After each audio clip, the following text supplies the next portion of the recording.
Blender is an open source modeling software that allows you to edit models, including models for Civilization 4. Today, we are going to be working on how to use Blender.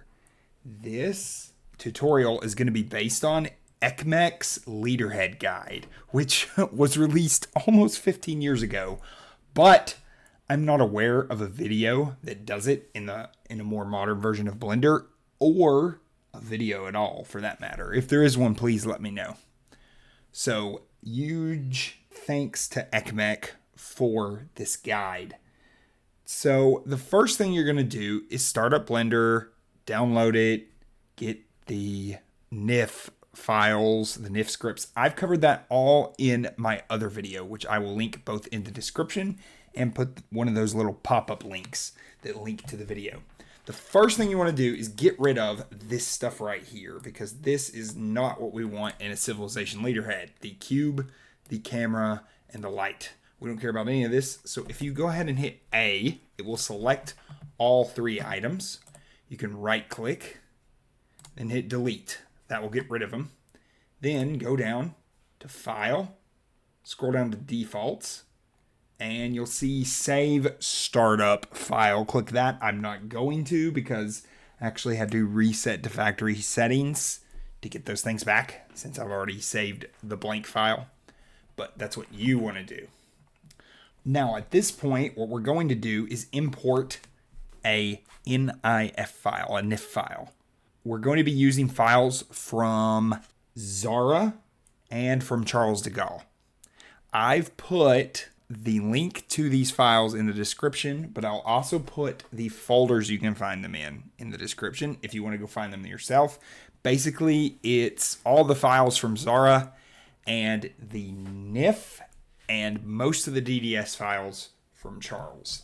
What we're going to do is switch their suit out, and that will allow us to have basically a new Leaderhead. Of course, the idea is that you get the example of what's going on here, and you carry that forward to what you need to be doing.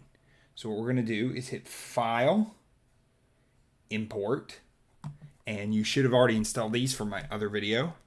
And we're going to go to NIF. Now I'm going to click through to the folder we need, and then we'll select the file. All right, we're going to import this file of zarajakob.nif. Click it and import it. All right, the next thing that's going to happen after you import Zara is you're going to be able to view him right here. Now, if you want, we're following Ekmek's guide. If you want to change the view of the bones, which are these sticks right here, it's possible to do this in this version of Blender by going down to Data, which gives you the object data properties. And you can change the view of the different bones to different things if you think that it's more obvious what they are. I'm going to leave mine as stick, but if you like them as like big objects which control like where the different 3D triangles and all that view, you can view them there. Another thing you want to do is if you're not going to be editing the bones right now, you can simply click up here on overlays right here, and you can go down to bones and uncheck that. They're just hidden, and then if you need them back, you can just put them right back. So we're going to hide them for now. Now, what you want to do to change your Leaderhead is you've got different modes. So you can click your Leaderhead. The leader is made up of different objects.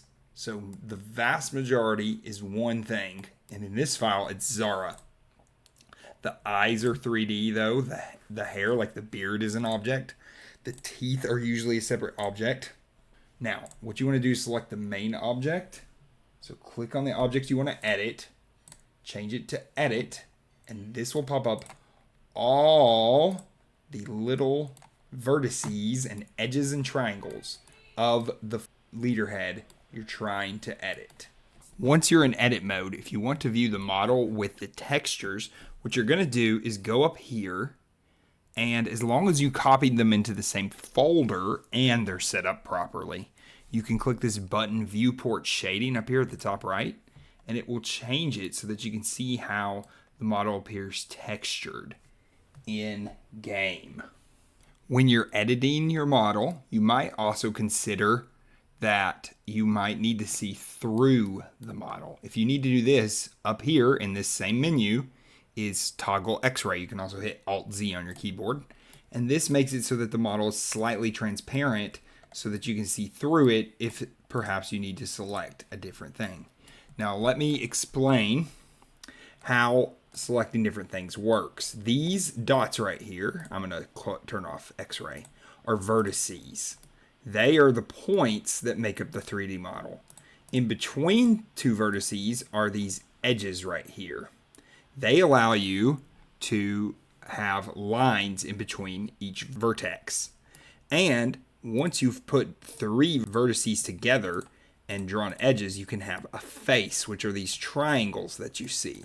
This is how the 3D model is constructed so that you can have leaders. If you want to select a vertex, you simply click on it. If you want to deselect, click off. And if you want to select multiple vertices at a time, hold Shift and you can select multiple ones. When you're editing the model, if you want to select all of the vertices that are connected to one thing, so like let's say his hand, and you may not know this, but actually his hands are not connected to the rest of the suit. You can scroll over it and hit L, and that will select all of the vertices that are connected. By the way I'm scrolling around like this is in and out as with the mouse wheel, and if you hold down the mouse wheel, you can pan around. If you hold down the mouse wheel and hold Shift while you're holding the mouse wheel, you can scroll back and forth. So hitting L lets you select linked. Another way to select link is select one, then hit select, and you can hit select linked, press linked, and you'll select all of the linked vertices. Sometimes we get weird behavior like this where it doesn't select the whole thing because they're actually, when they were making the model, it was disconnected. But that's not a big deal. If you just scroll over the rest of it and press L, you can keep selecting it till you get the whole thing. This allows you to select the whole thing at once. So it's pretty useful to select more than one piece at once so that you can get the whole of what you might consider an object, even if it's not cut into an object. Now what we're going to do is select the entire outfit that he's wearing and delete everything except his arms, hands, and head so we can switch out the clothes that he's wearing. So we're going to scroll around and hit L on all these, or again, you can do select linked if you click one, but hitting L is better because you can just scroll over it and it will select all of the ones and keep the ones you already had selected. And then what we're going to do is either delete via mesh, delete faces, or just press X and then it'll open this menu. All right. Now our buddy Zara right here, I'll change it to object mode real quick, has no more suit. He's got arms and a head. So what we're going to do is swap out the suit. But that's how to delete things. Select them. The fastest way is usually with L to get the linked ones because they're all connected. And then get all the ones you want and delete stuff. You may I don't know, maybe you don't want the arms because you're going to change the way his shirt's set up. You might delete that. But in this case, I think we're going to leave them here. If we need to delete them later, we know how.